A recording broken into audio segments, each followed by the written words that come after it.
Book of Acts, chapter 9, verses 1 through 9, details an event in the life of Paul the Apostle that led him to cease persecuting early Christians and to become a follower of Jesus Christ.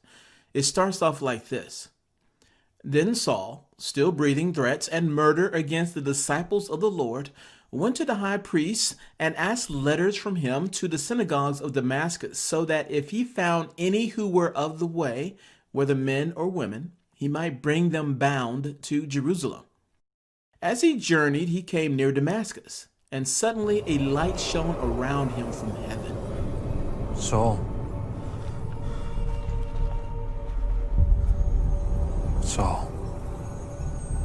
why do you persecute me? Who are you? I am Jesus, whom you persecute. After that conversion, Paul went on to do great things for the kingdom of God. Some people loved and supported him, whereas others never forgot his early persecution of the church and wished him harm.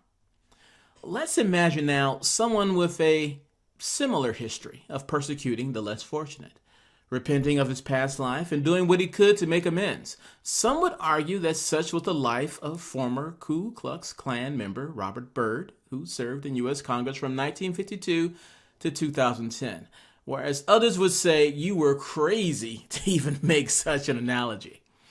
Well, either way, I'm going to talk about him, his legacy, and ask what should happen next. Should he be canceled? Let's figure it out after this word from my sponsor. This podcast is brought to you by Black History Quiz, because it takes more than a month to learn our history.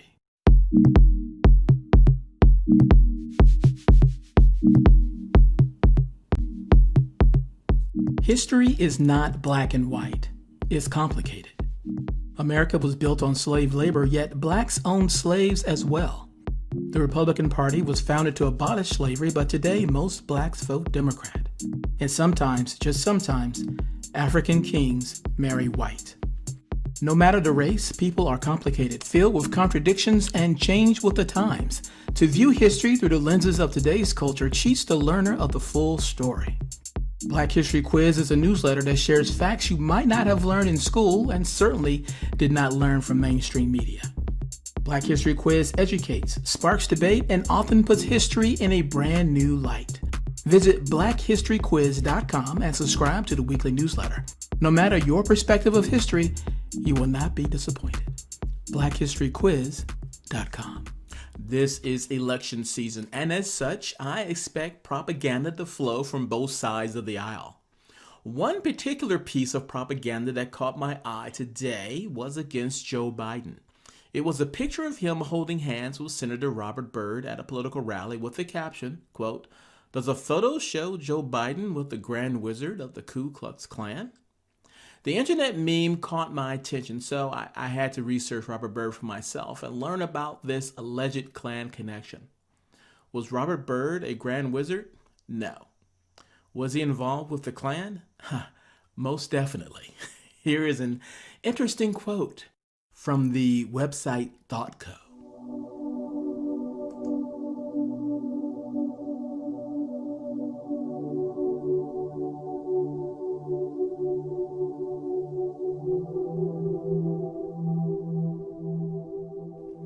Raised in a West Virginia coal mining community, the future senator often said that his childhood experiences helped shape his political beliefs. While working as a butcher in the early 1940s, Byrd formed a new chapter of the Ku Klux Klan in Virginia. In his 2005 book, Robert C. Byrd, Child of the Appalachian Coalfields, Byrd recalled how his ability to quickly recruit 150 of his friends to the group impressed a top Klan official who told him, "You have a talent for leadership, Bob. The country needs young men like you in the leadership of the nation." Flattered by the official's observation, Byrd continued his leadership role in the Klan and was eventually elected Exalted Cyclops of the local group. In a 1944 letter to segregationist Mississippi Senator Theodore G. Bilbo, Byrd wrote this: "I shall never fight in the armed forces with a Negro by my side. Rather, I should die 1,000 times and see Old Glory trampled in the dirt, never to rise again, than to see this beloved land of ours become degraded by race mongrels. A throwback to the blackest specimen from the wild. As late as 1946, Byrd wrote to the Klan's Grand Wizard, "The Klan is needed today as never before, and I am anxious to see its rebirth here in West Virginia and in every state in the nation."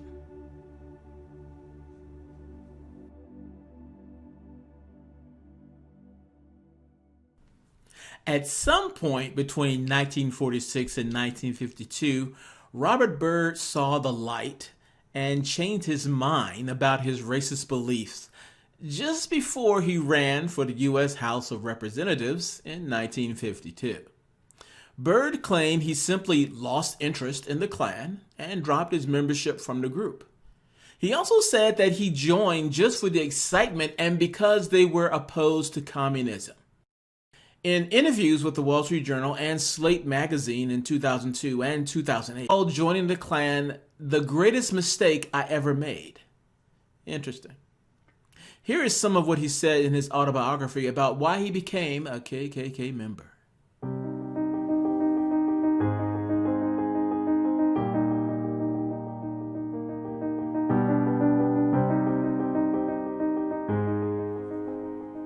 I was sorely afflicted with tunnel vision, a jejune and immature outlook, seeing only what I wanted to see because I thought the Klan could provide an outlet for my talents and ambitions.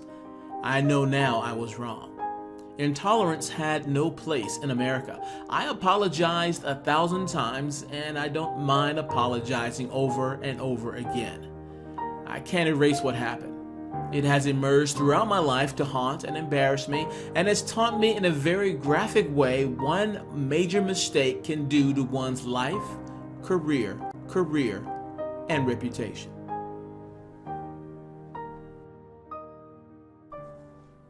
Robert Byrd was elected to the U.S. House of Representatives in 1952. He served in the House for 6 years, then served as a senator for 51 years. He had numerous leadership positions during his tenure, and on 4 separate terms as president pro tempore, Byrd stood third in the line of presidential succession after the vice president and the Speaker of the House of Representatives. During his time in office, Robert Byrd performed several controversial legislative acts. Here are the highlights as stated by ThoughtCo. It is noteworthy, however, to mention that these events happened after he saw the light and disavowed the Ku Klux Klan.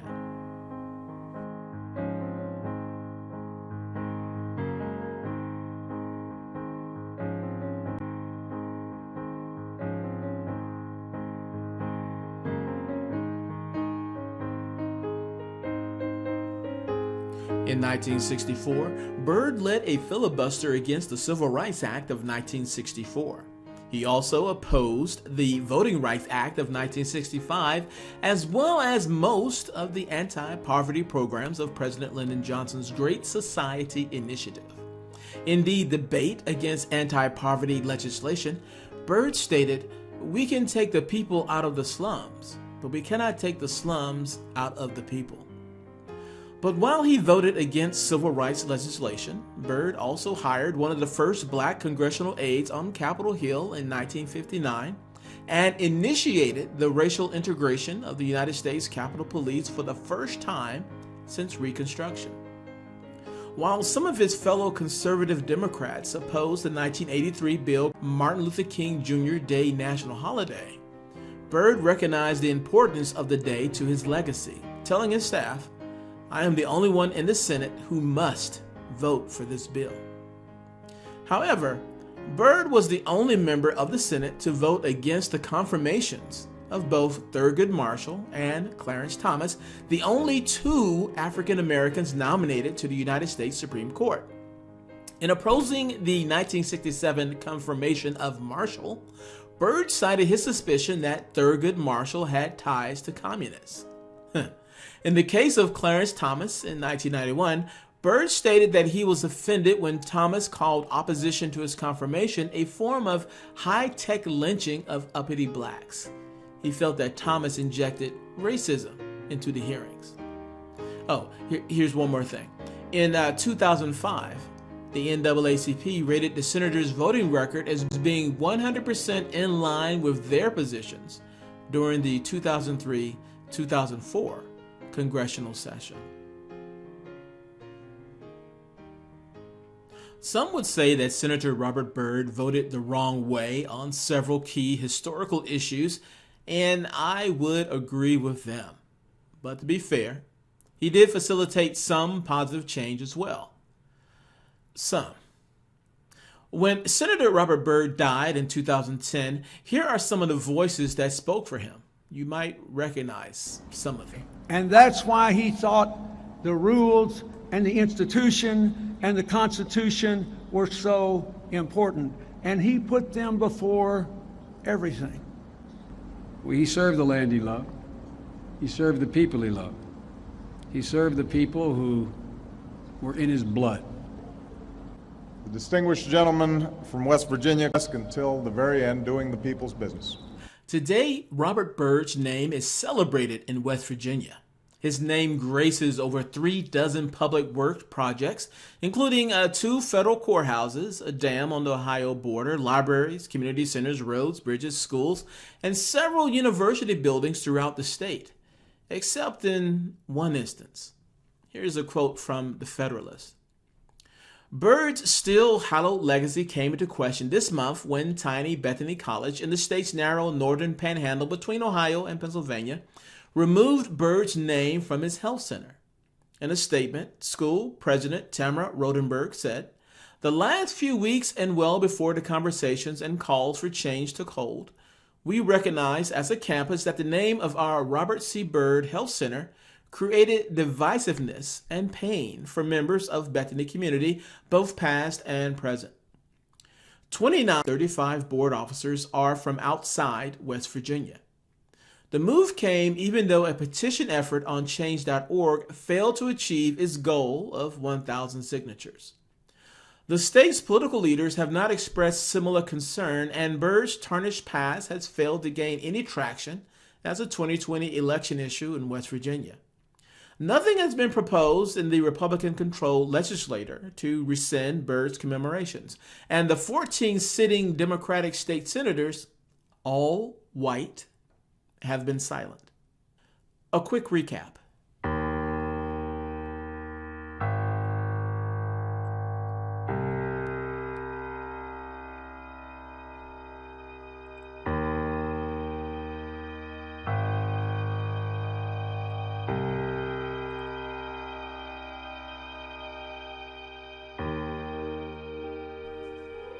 Robert Byrd recruited over 150 people into the Ku Klux Klan, rising up to the ranks to become an exalted Cyclops. He later had a conversion of conscience and disavowed the Klan prior to his run for public office. Senator Robert Byrd led a filibuster against the Civil Rights Act of 1964. He also opposed the Voting Rights Act of 1965. He was the only member of the Senate to vote against the confirmations of both Thurgood Marshall and Clarence Thomas, the only 2 African Americans nominated to the United States Supreme Court. And yet, he hired one of the first black congressional aides on Capitol Hill in 1959 and initiated the racial integration of the U.S. Capitol Police for the first time since Reconstruction. He also supported making Martin Luther King's birthday a national holiday and was once endorsed by the NAACP.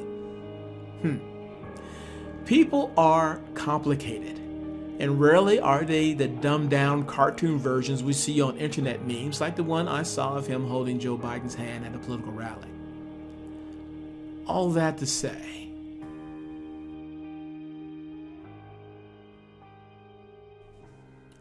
was Robert Byrd a racist who changed his tune only for political advantage? Or did he genuinely have a change of heart and try to make amends, albeit later in his life, for some of what he's done as a Klan member? I'm inclined to believe the former. What do you think? Is it time to cancel Robert Byrd and remove his name from being celebrated in West Virginia? Before you answer, listen to Robert Byrd in his own words. We carried on our radio station. Now, wait a minute. There's one other thing I want to say about that. Why I changed my mind on civil rights.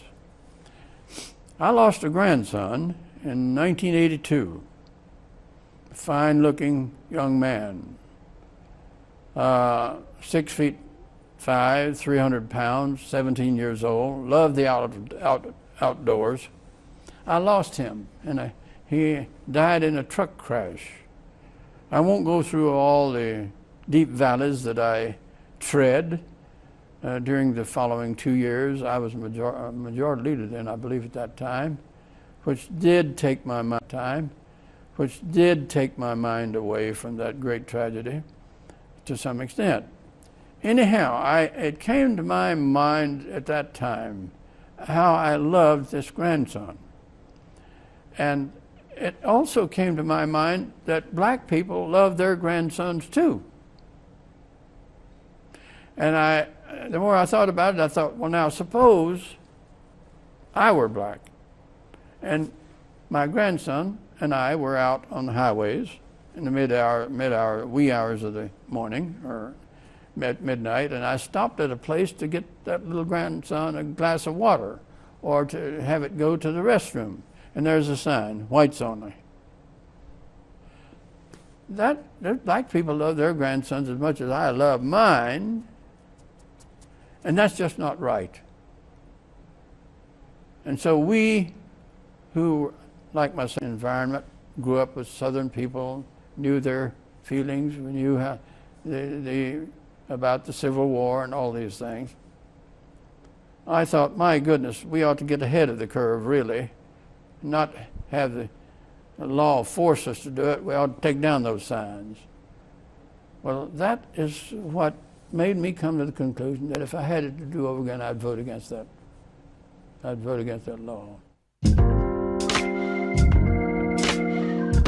You have been listening to the Things I Think About podcast. If you love what you heard, hate what you heard, or don't know what you just heard, I want to know about it. Drop me an email. I can be reached at Jim Stroud, that's JIMSTROUD, at jimstroud.com. So, until next time, bye-bye.